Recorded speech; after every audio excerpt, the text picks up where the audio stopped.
Hey, listen to Commander Cookout Podcast, episode 122. I'm Brando. I'm here with Ryan. Today we're going to kick off our two-part Modern Horizons set review. Now hit our theme song!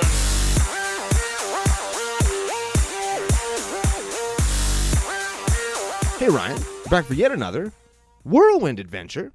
How you doing? Good. What's going down? Whole ton is going down, but before we get to that, we got to give a shout-out to our sponsor and remind everybody that Commander Cookout Podcast is proudly sponsored by FaceToFaceGames.com, Canada's biggest Magic store.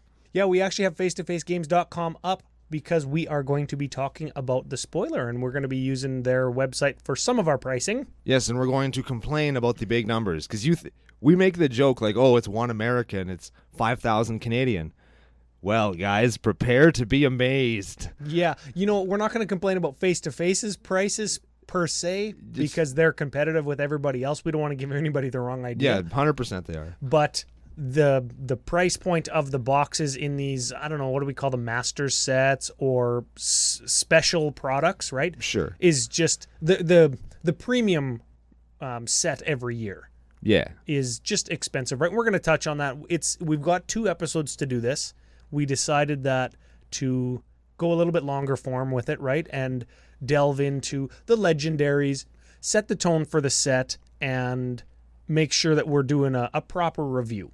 I want to give you guys the review you deserve, not the review that we would normally give you. We're going to try something a little different. And, I was trying to make a Dark Knight reference. No, we're leveling ourselves up. I was trying to, too, and I was like, nah, I'm bailing out. Damn it. I'm not doing it anymore. You are the Commander Cookout host that they've got right now, but not the one they deserve, because you just bailed out on your Batman reference. Did I get there? Yeah, I think so. I think I got there. I think you might have got there. Okay, sweet. Terrible. All right, so that's what we're going to do for the next couple of days. So no list this week. Yeah, a couple days, because tomorrow is our bonus episode. Yes. We're just jumping bonus episode, first Wednesday of the month. F it. Yeah, well, we wanted to jump on this one before the set was released, but after the whole thing was spoiled, so that we don't end up missing anything. We did last time. We didn't think anything good was going to be coming up in War in the Spark. It was already so good. Yeah, and then we missed like Ugin and a bunch of finales. Somebody played Ugin yesterday at EDH&M. Oh yeah? Lasted 0 turns. It just killed. Yeah, actually, it was the worst possible train of events where the guy dropped the Ugin. He manifested his top card or whatever. Yep. And somebody just smashed him, like Ugin with this giant trampling dude. And it just so happens that the card that was manifested was the sweeper the guy had been looking for, so he just swept the board at the end of the thing. Ended up helping him quite a bit, aside from the fact that he lost an Ugin. Oh. Well, damn it. What does Ugin cost? 6? 6 or 7, yeah. 6 to make a blocker and draw a card? And avoid taking, I think it was 11 damage from a trampling big. Yeah, 6 mana, gain 11 life, gain 11 virtual life. Yeah, it's pretty good. Draw a card. And then draw like the card that you needed. He would have just drawn that card anyways. Yeah, he would have got it anyhow, but that's fine. That's fine. It was whatever. God Ugin's good. You know what Ugin's not as good as? Karn. Yeah. Oh my god. I think I listen to a lot of Magic content, right? And I think literally every single format plays Karn. The great, what is it? Great Protector? The Great Creator? Sure. I don't know. The one that gets stuff from exile and you get your... The Null Rod Karn. Yeah. Mycosynth Lattice Null Rod Karn. That's Vintage, insane. Like, what Legacy, were they thinking about? Modern, Standard, Commander, and he's good and limited. And I'm sure somebody at Wizards is like, they're never going to have 6 mana.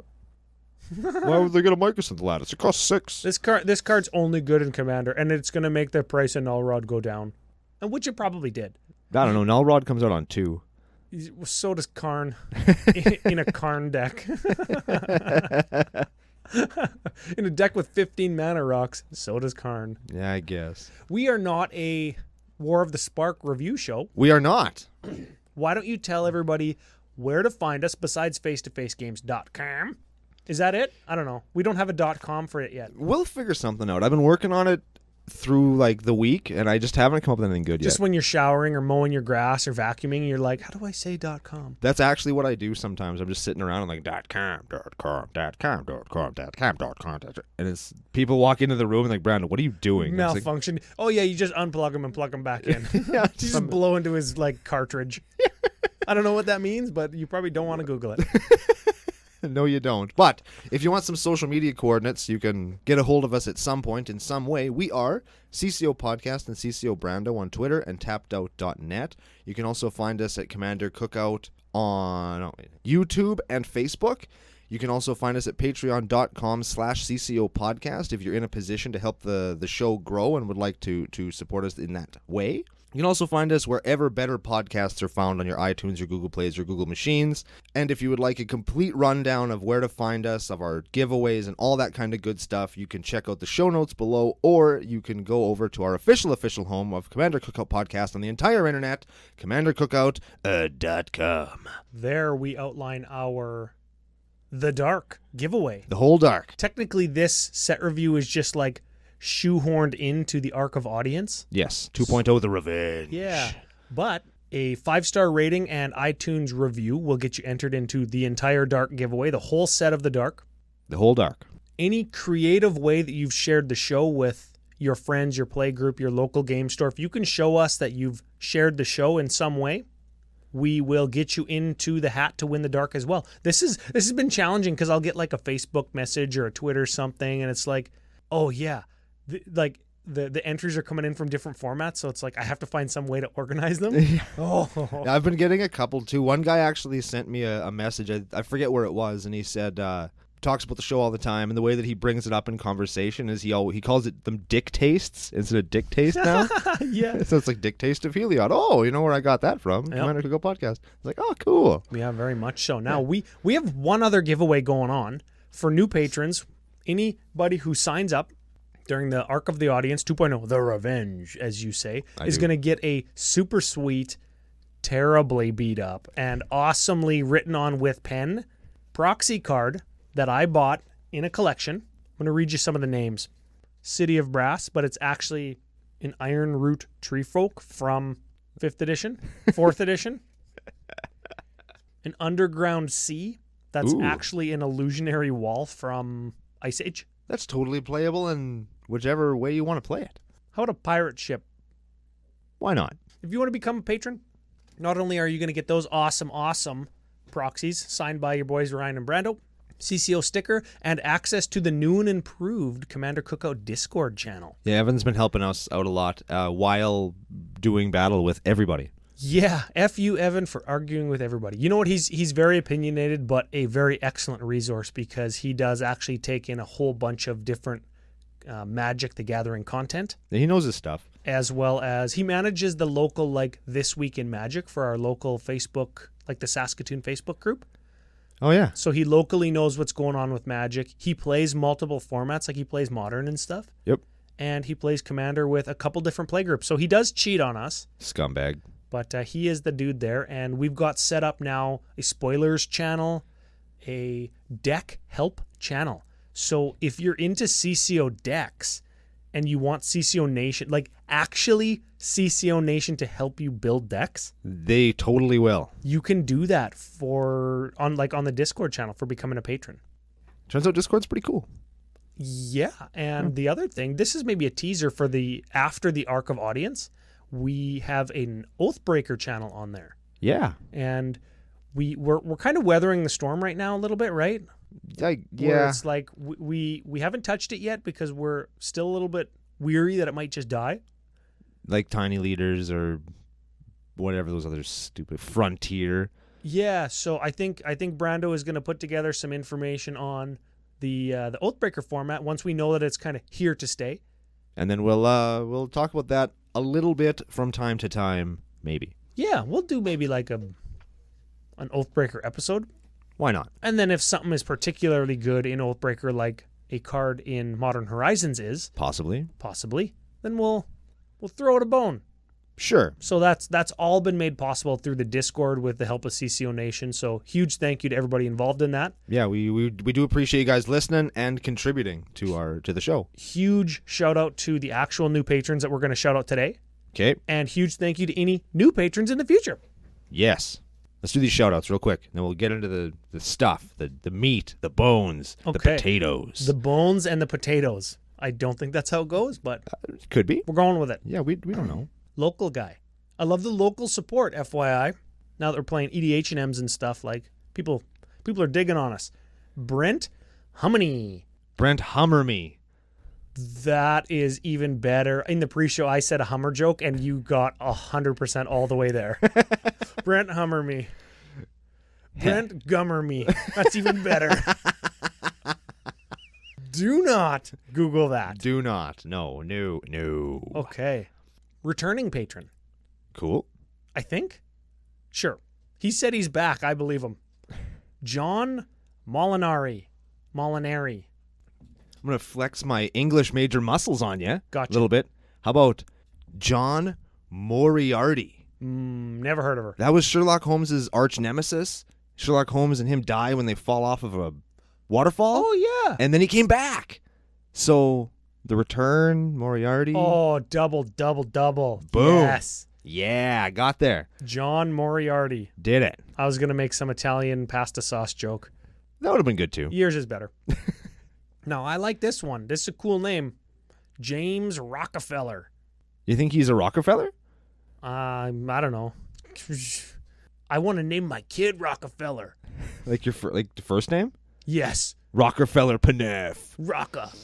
Yeah, I guess then you could shorten it to Rock. Then you have the Rock.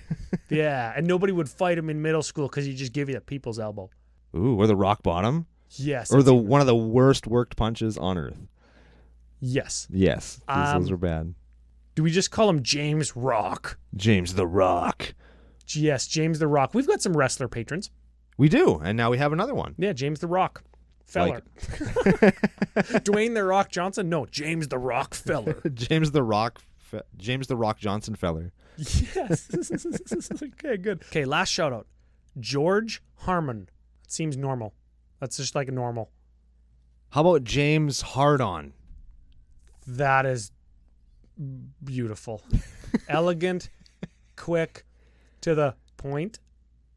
I don't know. And that's fine. That's good. I like it. We got it. Huge thank you to all of these patrons. I don't know why you want nicknames, but now you've got them. Yeah. Welcome aboard, everybody. Oh, sorry. One last one. Ooh. He increased his pledge specifically to get a nickname. Oh, my. Jeremy Furlong. There's got to be a fur and long joke in there. Or Jeremy Footlong? Yo. Oh, I just got a shiver. That was such a good one. Jeremy Footlong. God, that's awesome. That is a good one. You know what? We just have to have just CCO nickname show. So everybody, if you've got your Discord invite, make sure, if you haven't, make sure you link up your Discord account and your Patreon account in Patreon settings, and you can set your name in Discord to your CCO nickname. That seems to be what people are doing. I appreciate that lots. Yeah. Because I read them like, oh, yeah, I remember that. That's fun. Man, that's excellent. It's super good. Okay. Should we talk about a set? Nah, first I want to tell you a story. I want to tell you a funny story. I'm going to tell everybody a funny story. So I was going to a friend's birthday last night after EDH&M. Okay. And I had to make a quick stop by the liquor store in my old neighborhood, which, granted, is not the most stellar part of town. It's not the most desirable of neighborhoods? Correct. Okay. So I park in the parking lot of the liquor store, which is like in an alley behind a bar that's closed now. This sounds like such a bad place. And I got out of the car and I looked over to my left and immediately saw two guys in a fist fight. They were just fist fighting in the parking lot, and there isn't a bar there anymore. Was there other people around? No, there was just these two guys having a fist fight just in a fighting. parking lot. It's like Beating each other wow. up. They didn't even have cars there. It was just they're just fighting in this parking lot. I was like, oh my god. So I go into the liquor store. I'm in the cooler. I'm looking around. I hear the door open again, and these two guys walk in, and they have those like the fight guys? No, these are two different guys. Okay. These are two different guys now. And they both have like those scraggly kind of teenage beards that are all patchy. Oh, yeah. And those little like sort of mustaches that just look like a caterpillar died on their face. Oh, yes. And they're wearing like sweatpants and sandals. And they're just these two... Those jogger sweatpants that all the kids are wearing? And just greasy looking dudes. And they roll in. What do they grab out of the cooler, Ryan? Oh, they grabbed fucking pill. They sure did. Yes. And I knew they grabbed pill before I came around the corner and saw that they had it. Oh, man. These Guys are my new best friends, these except guys for are those jogger pants. These guys are buying pill, I guarantee. And I came around the corner, fuck a pill. Oh, yes. So I buys my beer and I leave. And as I'm turning the corner at a green light, somebody runs a red light, with a fucking beer in their hand. What? Like, they're just drinking a beer while running a red light on a major street.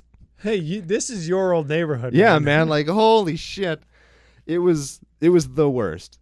And then I followed some old lady that was lost in the neighborhood that I was in, and she was going, I'll bet you 2. I could have got out and pushed her car, and she would have sped up.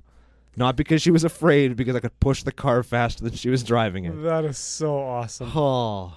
And then I got lost on my way to my buddy's place. You know what is funny? Just coincidence. I don't believe in coincidence, but coincidentally, I was in the same neighborhood last night when I gave Bryn a ride home. Nice. Yeah, we went through your old stomping grounds, I guess. We didn't see any fights. You missed out. Or any armed robberies or whatever. You were in the wrong part of the neighborhood. Most excellent.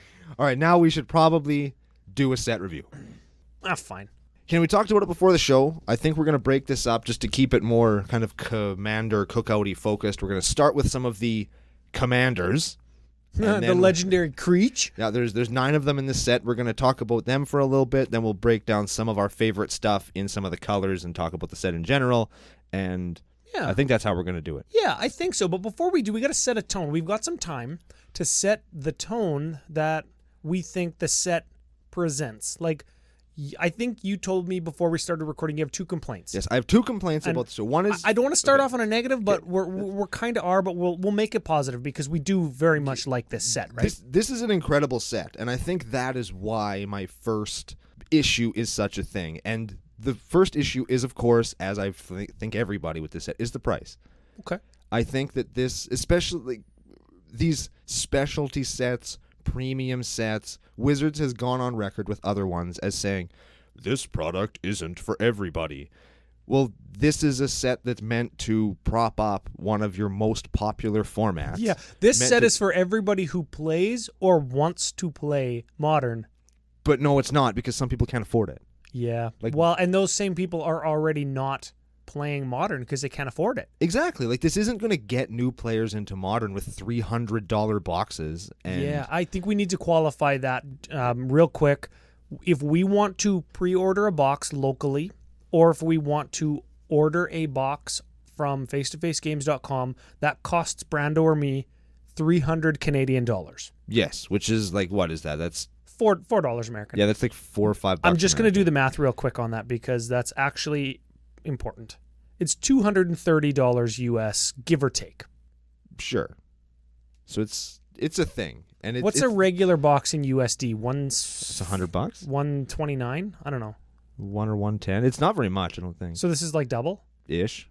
Okay. Pretty close, yeah. Like this is super expensive, and the packs are $10 a piece, and it's like there's a barrier to entry here. And while the set is amazing, there's no MSRP on packs too. Remember, right? It's like just charge whatever you want, whoever is selling the packs. So if they start to sell like hotcakes because there's $30, $40, $50, $100, $200 foils, then they're going to be like more expensive, right? The price might float a little bit. So you walk in one day and packs are $8. You walk in the next day or the next week, next time you're at F&M, and the packs are like 12 or 14.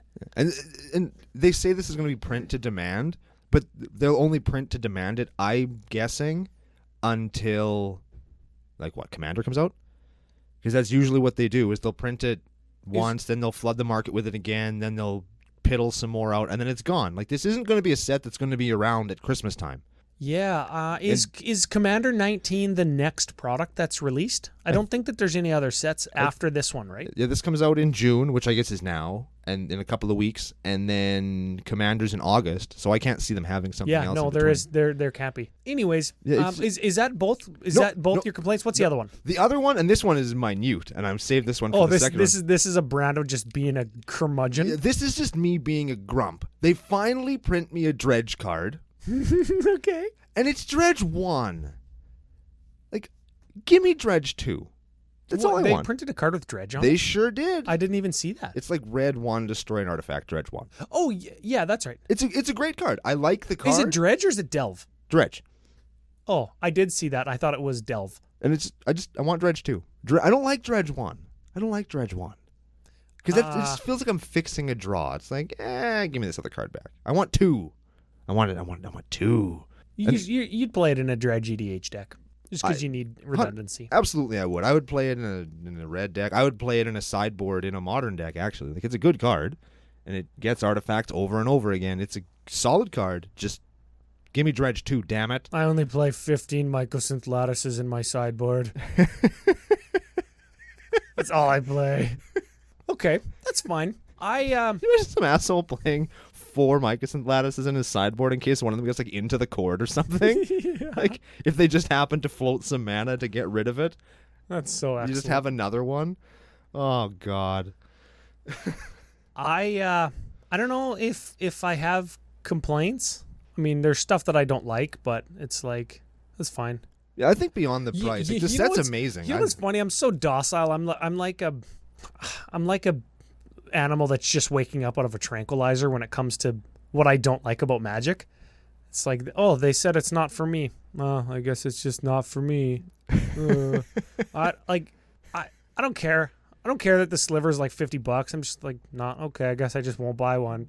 That's because I don't know. That's because you don't have a set of every sliver in foil, Ryan. I know, but okay, I've got a completely tricked out Mistform Ultimus deck, and if I want to make like tribal, like real everything tribal, and I play Morophone, the new everything color tribal commander. Yeah. He's like a $100 million foil, and should I buy like 7th edition foil Elvish champions to go in that deck, and I make it an elf tribal deck instead of Merfolk tribal like Mistform? It's like, nope, he's $119, and foil 7th edition Elvish champions are like $7 trillion. Well, I guess that's just not what I'm going to do. I don't know, and then I just move on. I guess. I'm not saying that that's the right thing to do, because just like being passive isn't always correct. I guess I just don't take offense to things. And I know that you're not taking offense to this set either. Yeah. We wish that we had more money. We wish the set wasn't as expensive, or both.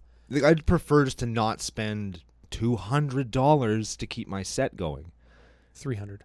Is it $300? Oh, $200 to keep your set going of foil slivers. Yeah, I actually do have a set of foil slivers, and if I want to keep doing that, it's going to cost me $200. Well, remember too, this is pre-release pricing hype. It'll go up. I don't know if it will. You see the second wave of boxes hit the market, and it's going to go down. It will. Well, yeah, I suppose we'll see. Over time, it's going to go up. Depending on how good the first sliver is in EDH, because that's where you're going to play it. We can start with the first sliver. It's the first. The first It has sliver. the first in the name, yeah. It's Wooburg to play it. It's a 7/7, so just like all the other great big slivers. It's got Cascade. Slivers you control, or sliver spells you cast have Cascade. Interesting. So your changelings count. Yes. Yeah, cool. Yeah, so people are going to play this with a scroll rack, and they're going to set up their things. They're going to drop their 5-drop sliver, because you obviously have 5 mana, and then you're going to get your 4, your 3, your 2, and your 1. I think that quick. People are just going to play it with slivers and cast the biggest sliver in their hand. Yeah. Right?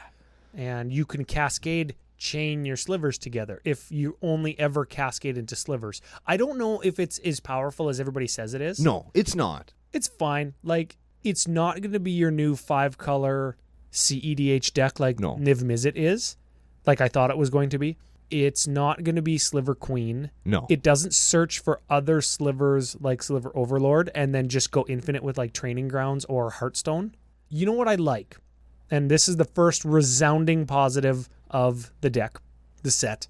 When we look at the price of Sliver Queen, Sliver Overlord, Sliver Hive Lord, Sliver Legion, those are all of them? Yep. Those are all expensive. And this one is too. But this one will be attainable because people are going to just crack boxes and open it. So people are going to get this card. Absolutely. You're going to be able to find this in the wild probably, yeah. And it does open up another way to build sliver.deck. This one, I think, if you're going to sit down and say, this is my casual sliver build, I think that first sliver could be, because you want to increase sliver density to make your cascade triggers chain together, right? So you're probably going to kick out stuff like Training Grounds and... What else goes into this? Hearthstone is the other one, right? It's Training Ground, Hearthstone, that Biomancer's Assistant. Yeah. You could take out the Intruder Alarms and all that other stuff that makes Slivers so busted. Sliver and aggro tribal. And just play Sliver cards.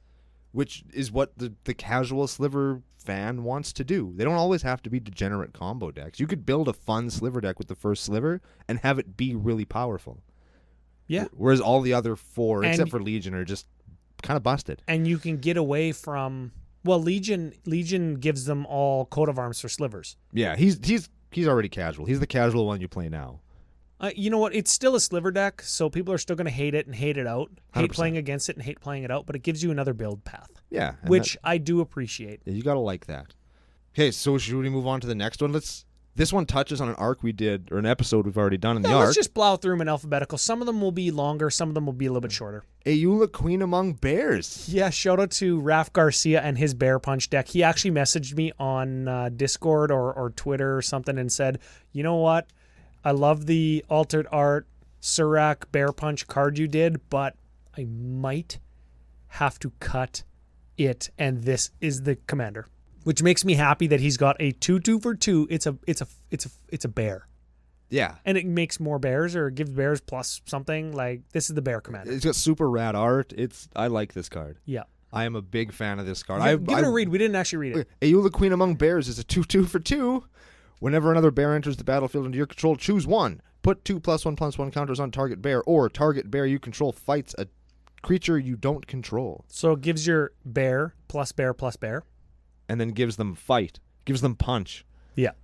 So it's everything you want to do with a bear deck. Yeah, super awesome. Super good. Now you liked this next creature. This quite a one, bit. we talk about we build lots of decks, right? We do. Jam lots. We see cards. We're playing EDH&Ms. Our play group has like 12 dudes that all have multiple decks. We see lots of decks. Yes. The threshold to build a deck for us is very high before it's like, oh, I just tipped over into the I want to build this category. And this one did it. Yeah, man. We got Hogak Arisen Necropolis. Give it a read. Hogak Arisen Necropolis is Golgari hybrid 5 for an 8/8 avatar.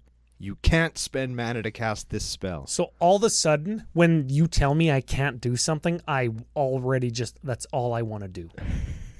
And then he also has Convoke and Delve. Delve, you can remove cards in your graveyard from the game to reduce the colorless mana cost of a spell. No, sorry. It helps you pay for the colorless component of the spell. It's a pay for ability now. They recently changed that. And Convoke is you can tap a creature and it will reduce the cost, not reduce the cost, but it will pay for the cost of a spell of a colorless, or if the creature is green or black, it can pay for a green or black as well. And then you can cast him from your graveyard, and he has trample. So you can cast him from your graveyard and avoid commander attacks, but you just let him die.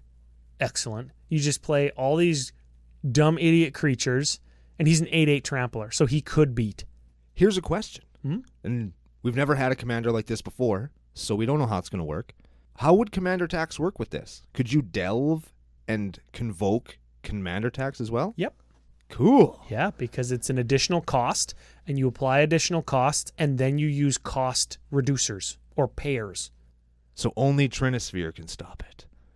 And Trinisphere doesn't even stop it, because But it would cost at least 3, wouldn't it? No, because you're not reducing the cost. you're paying paying the cost. for the cost with your delve and your convoke. I like that. Isn't that a cool card? And it has rad art. The art is so sick. Vincent Prose? Or Vincent something. Good on you, man. That's a lot of detail for a 1.5 by 1.5 piece of art. Yeah. Cass is getting a reprint. Everybody knows Cass. We can probably just... Yeah, she was 2017 Commander. She's getting a reprint because people want to play her in Legacy, but the only version of her was a curled in half hot dog bun foil from the Commander set. Yeah. And now she's getting a reprint in non-foil, and people are going to lose their mind. Yeah, that's fine. The next one, people are super hard on this guy. I don't like him.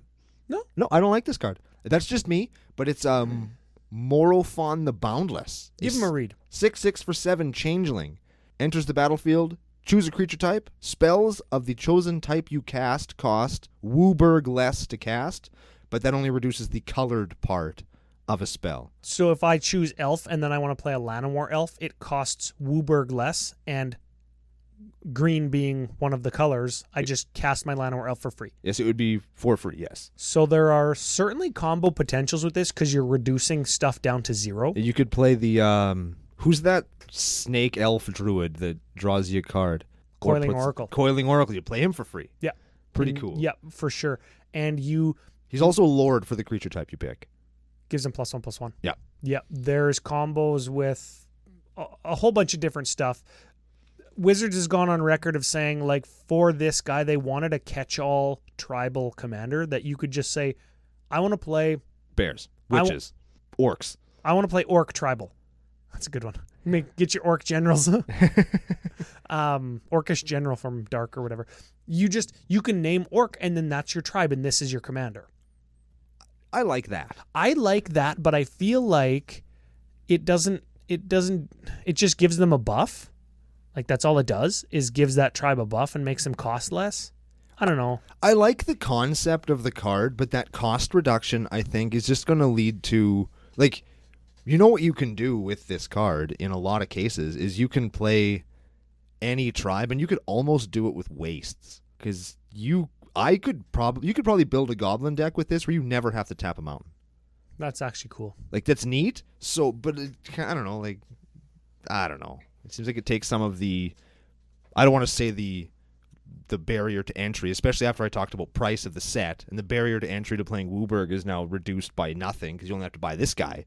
But I don't know. You know what? I super appreciate that take on it, is that I could just play basics in my Morophone deck because I don't need mana fixing for my tribe. Yeah. And you just skew or weight the actual color of the deck towards maybe green for your ramp to get you your basics. Like, just play Farseek and Cultivate and Kodama's Reach. Like, we already play those cards. Yeah. Which then raises the question, like, he's not doing anything unique because I'm just making a green deck that plays goblins for free. See, there's just an interesting take on this card. This card is so weird. Yeah, like, it could be, and it runs the gamut. It could be totally busted. I haven't busted it in my brain yet, but it could be. Or it could be like the most casual 5-color commander you'll ever see. Yeah, the range, top to bottom, front to back on Morophone is very broad, very wide, right? Because you could go 1 out of 10 casual, 10 out of 10 competitive. You probably couldn't go 10 out of 10, but you get what I'm saying. Yes. And then front to back, you could go any tribe you want, any build within that tribe you want. Like, lots of times I talk about I go to Animar because it's like Morph Animar, Combo Animar, Eldrazi Animar. There's a couple different build paths. Morphone is like that too because you can do whatever you want with it.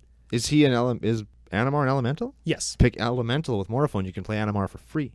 You can play Horde of Notions for free. That is not terrible. That is some shit. What's the price tag on that Morophone? $25 Canadian for a non-foil, $120 for a foil. Jeez, I think that card's going to go down.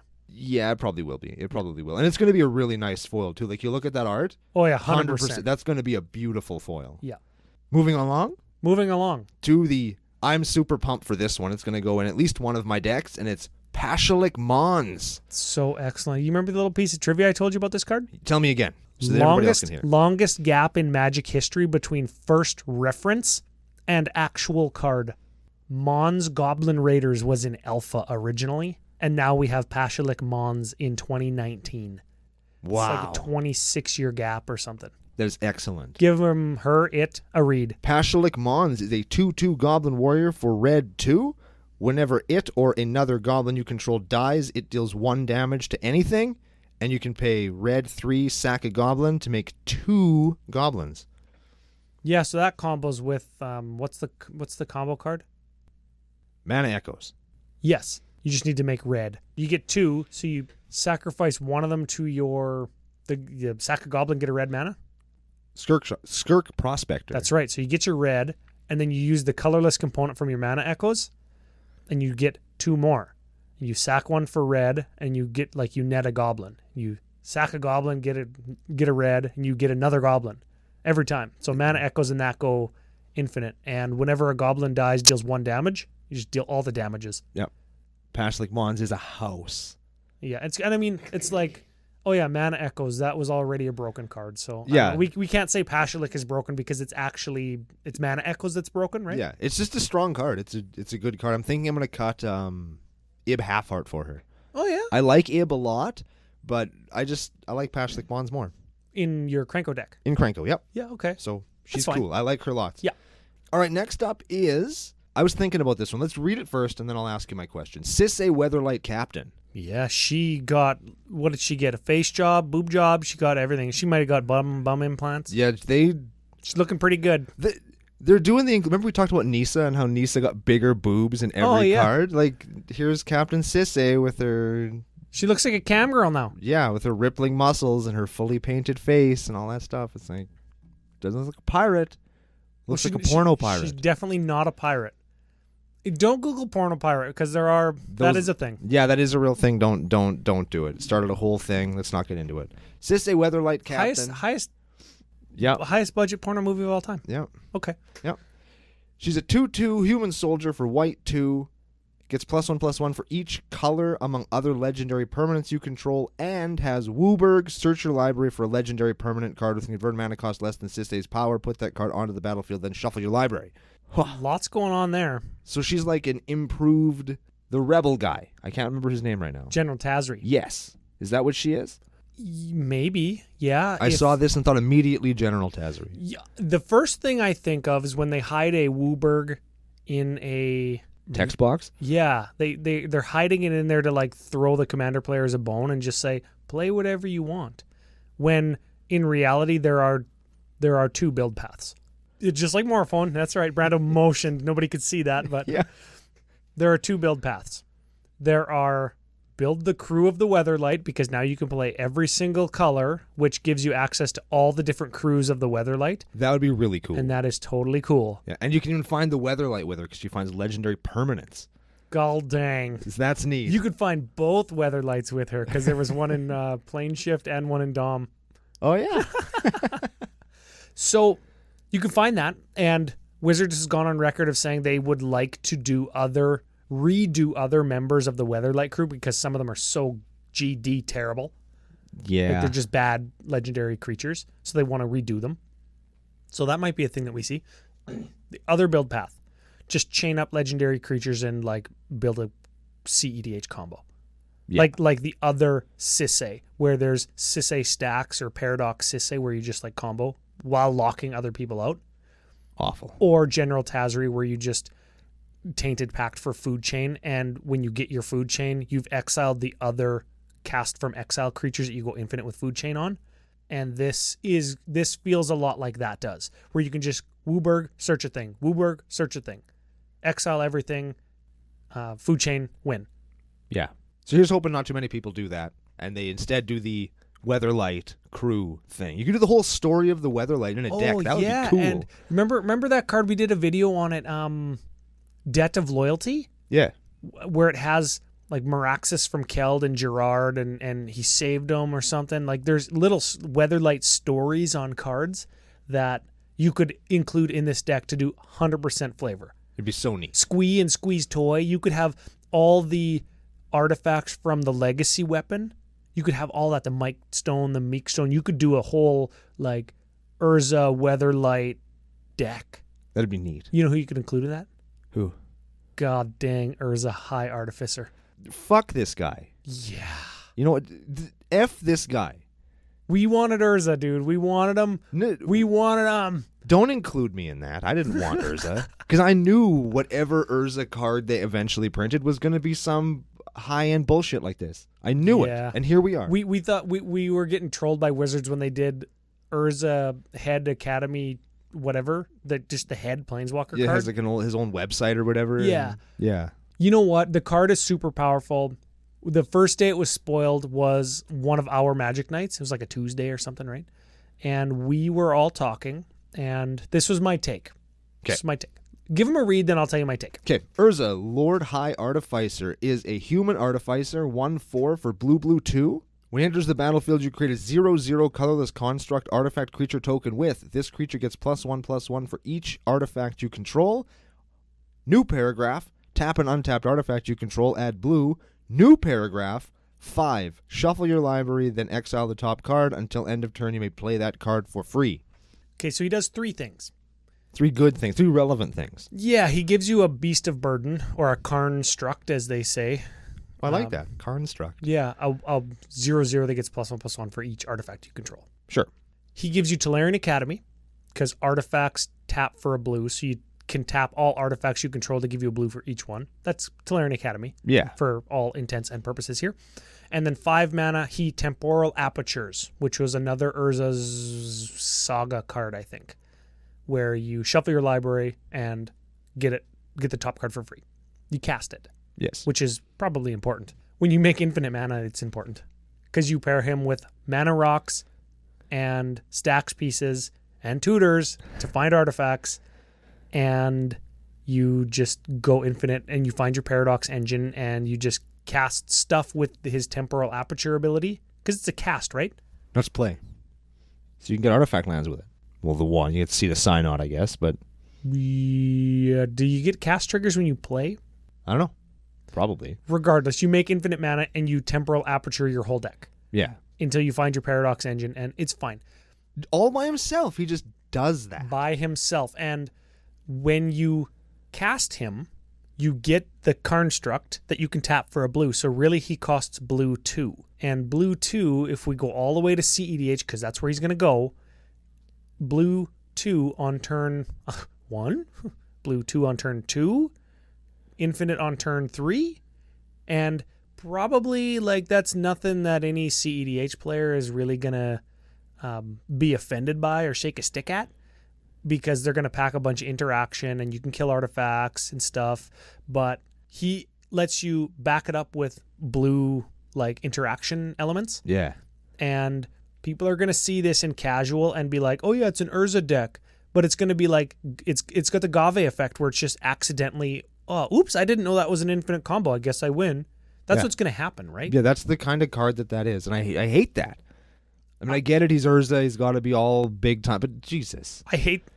Yeah. You know what? I don't want to say I hate the card because I'm a little bit of an Urza fanboy, but I hate that the card has a $70 price tag because there's other Urza fanboys. I hate that it goes straight to CEDH.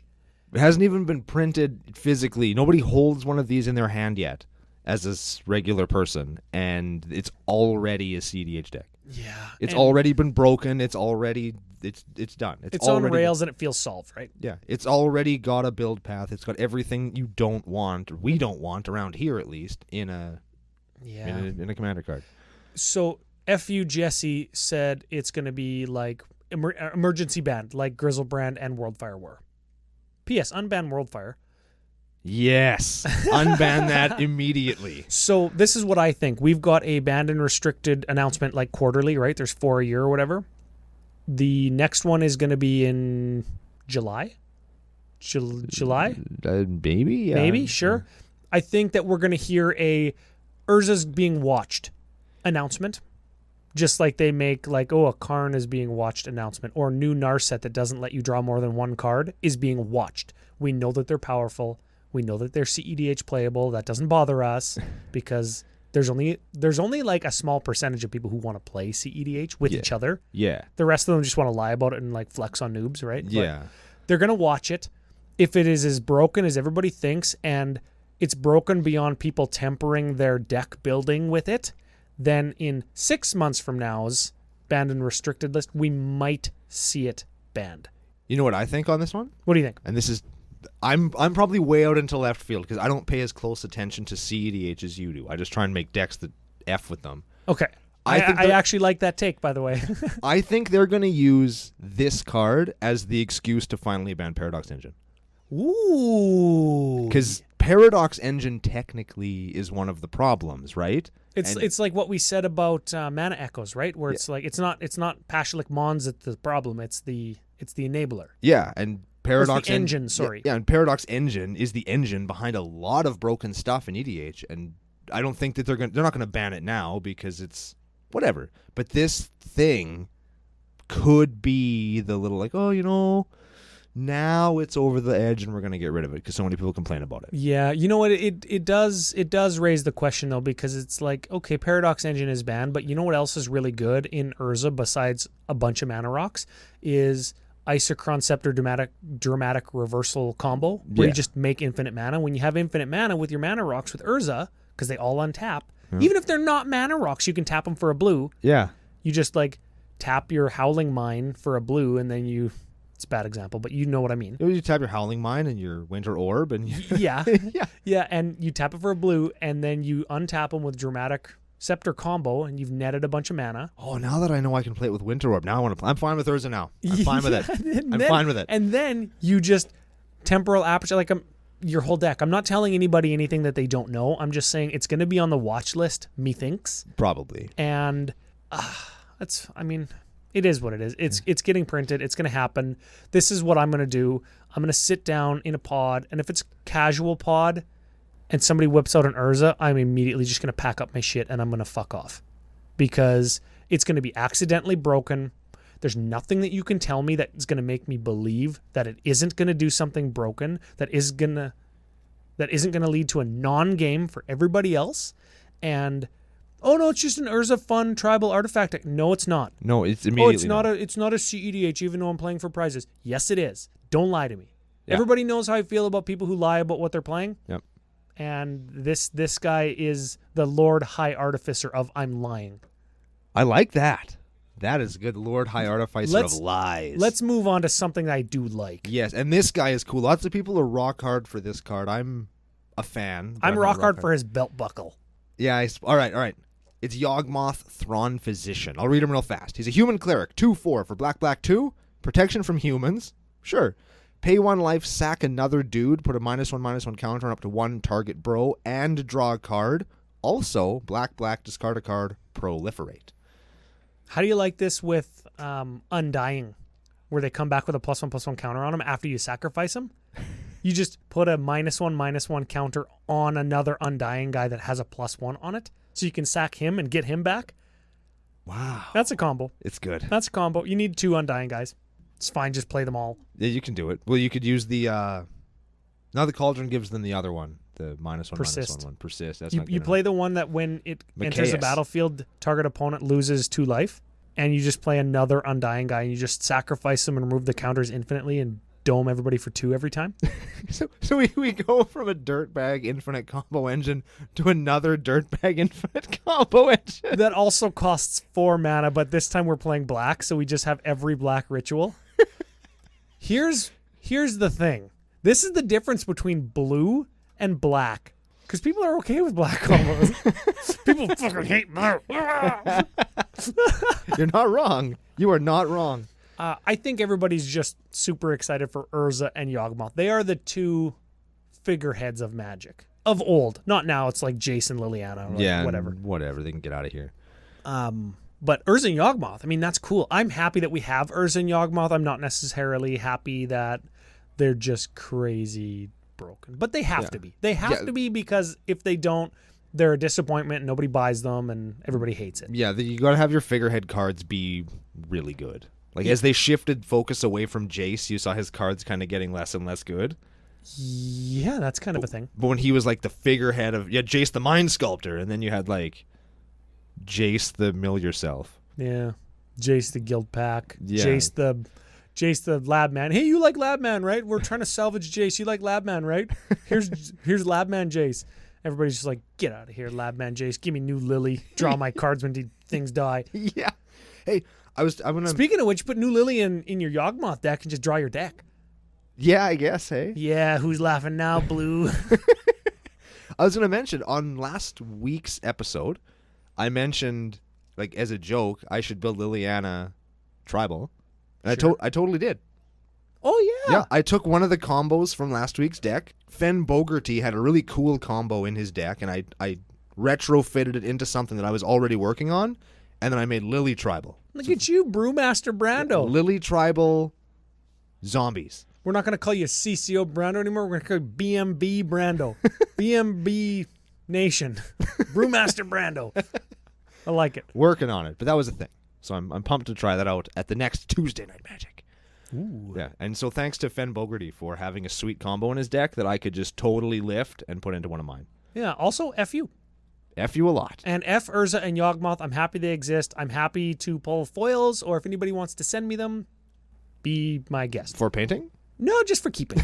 Just for gives for keeps. Yeah, for gives for keeps. My favorite kind of forgives. Okay, now we're coming up kind of on the clock, but we mentioned Oathbreaker early in our episode. So, just as a prequel to the storm, let's talk real quick about the 2 Planeswalkers in the set. Yeah, speaking of cam girls from a few minutes ago. Yeah, Sarah the Benevolent. Dude. Oh, my. Take all my coins. Sarah the Benevolent is a 4 loyalty Planeswalker for white 2. There's another one of those. 4 mana Planeswalkers are fine, aren't they? Does that mean we're going to get Freyalies for green too? And she's going to be Not in this unreal? set. Not in this set, but at some Don't point. we already have a Freyalies? Yeah, and she's amazing, but now I want another one. Now I'm getting greedy, Ryan. Now I'm greedy. All right, Sarah the Benevolent has 3 relevant abilities. Her +2, creatures you control with flying get +1/+1 until end of turn. -3, create a 4/4 white angel creature token with flying and vigilance. That's the new angel, I guess. That is a Sarah Angel. They just have vigilance now. And No, they don't. They've had vigilance since Alpha. It's called Sarah Angel. well, no, because the tokens all have vigilance now too. All the things that make angels have vigilance. Oh, neat. Yeah, it's crazy. And her big one, -6, you get an emblem with, if you control a creature, damage that would reduce your life total to less than 1, reduces it to 1 instead. So that's like Sarah's something enchantment that gives your guys +1/+1 and flying. That's a card. I Yep. don't remember what it's called. These are flying creatures +1/+1. Yeah. What card is that? It's from Masks or something, isn't it? Or who cares? Yeah, it doesn't matter. The minus whatever is get a Sarah Angel. Yep. Apparently that's a good card. I guess that's why all angels get vigilance now, because everybody's like rock hard for Sarah Angels. And her -6 is worship. Yeah. I don't hate any of those, and I also love the art. I like this card a lot. It's cool. It feels casual. It feels fun. It feels meant to just, here's Sarah. Here's a good card that's based on a popular character. It feels Play it. it feels good too, though. Like it feels. Well, it's certainly not a bad. Does this card Planeswalker. go in Modern? I don't know enough. I don't know enough about Modern to know if this cracks the threshold or not. It But feels like it probably. I've heard people does. talk about it. I don't know. I don't think it does. I don't know. Tell but- us we're wrong on Yeah. Twitter, I guess, if you play Modern or Yeah. if you're Evan. Yeah, if you're a modern person, let us know if it's good. FU Joel might chime in on that too. Anyways, Sarah, player in EDH decks. You're going to play her in your white deck? Yes. If I get one, I will 100% play it. I probably won't buy it, but if I open one, I will happily play Oh it. yeah, she's expensive, which leads me to believe that she's playing Modern Right. because this is the Modern set and she's expensive in it. So it's like, I don't know. Here's the thing. Here's a new thing. We have a guy in our EDH&M group, and every week he plays angel decks. This is the guy that's like reducing the color of his angel deck. We found out how he does this. Yeah, he had a Traxa. He had something else.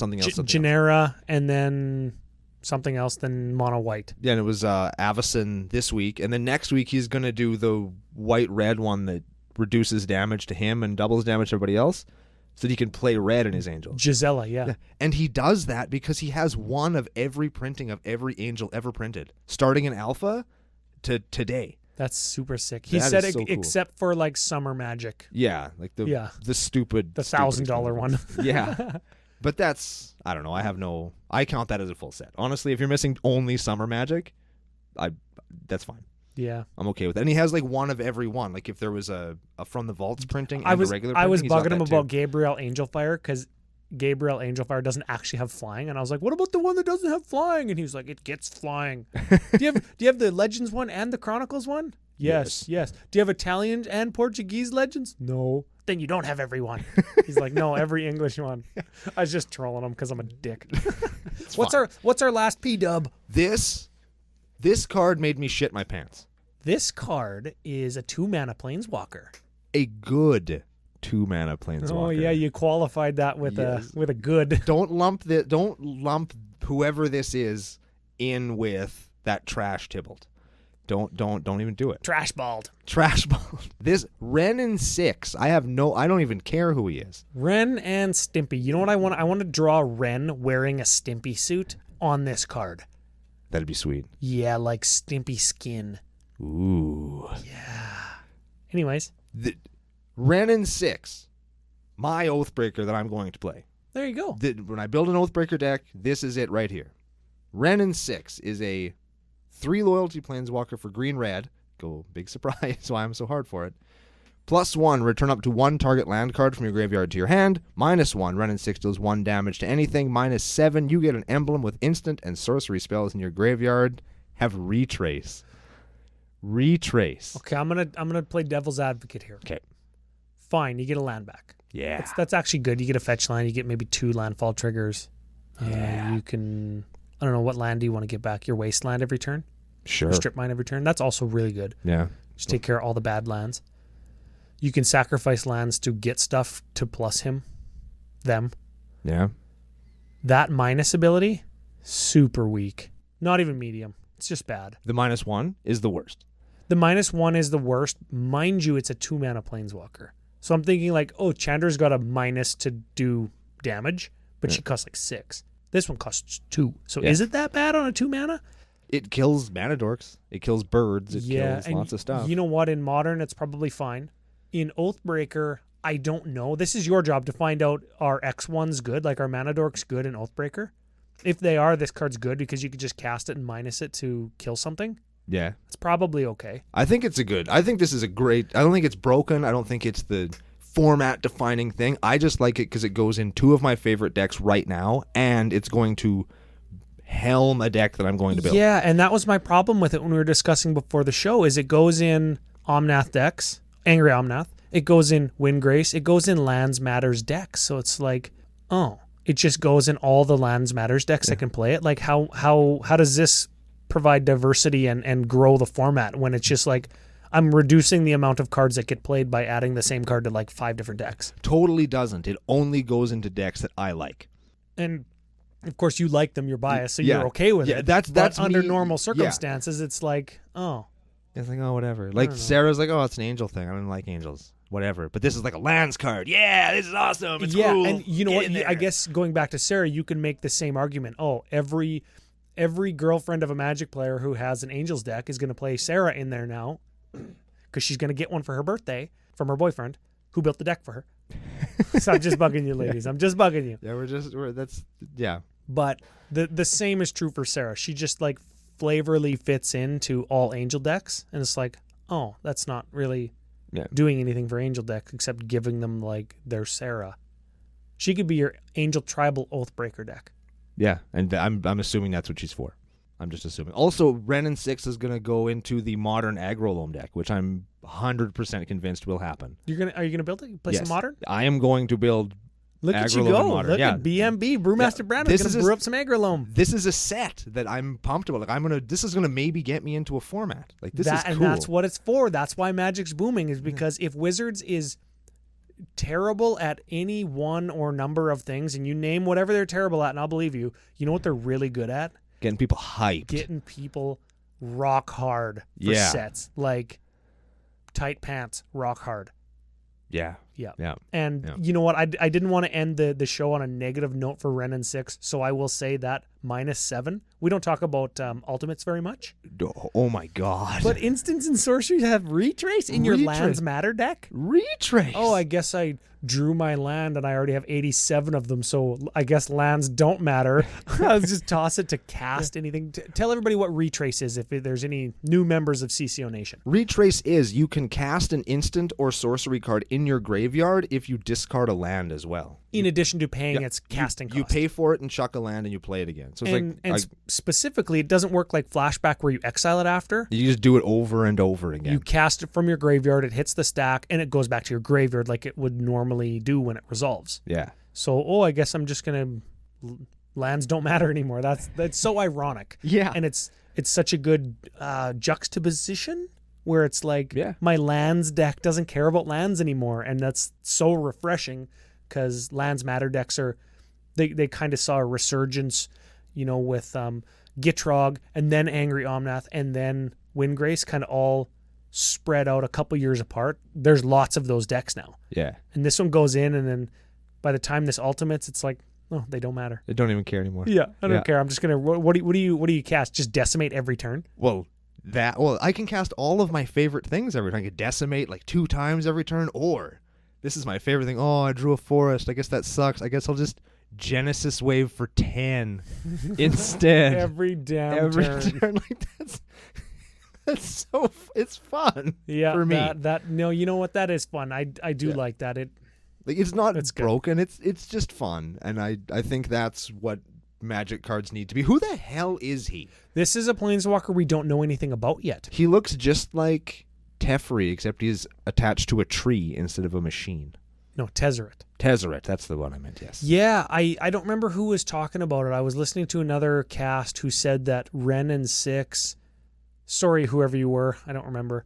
Ren is the dude, and 6 is the tree folk life support guy that he's like mecha suited onto, and he doesn't name them because he just uses them.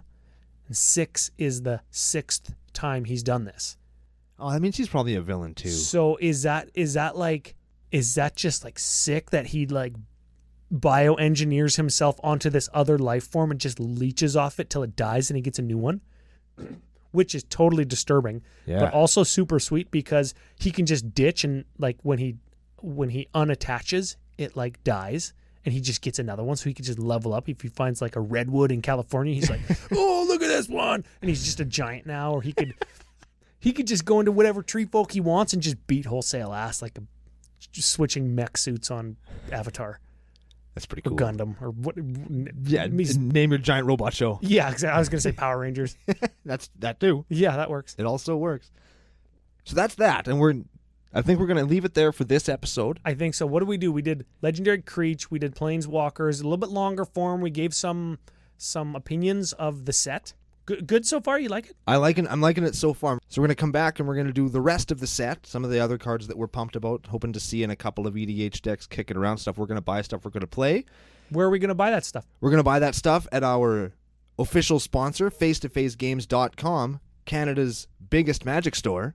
And we're going to talk about the stuff that we're going to get from there on the next episode of Commander Cookout Podcast. Hit our theme song! Woo!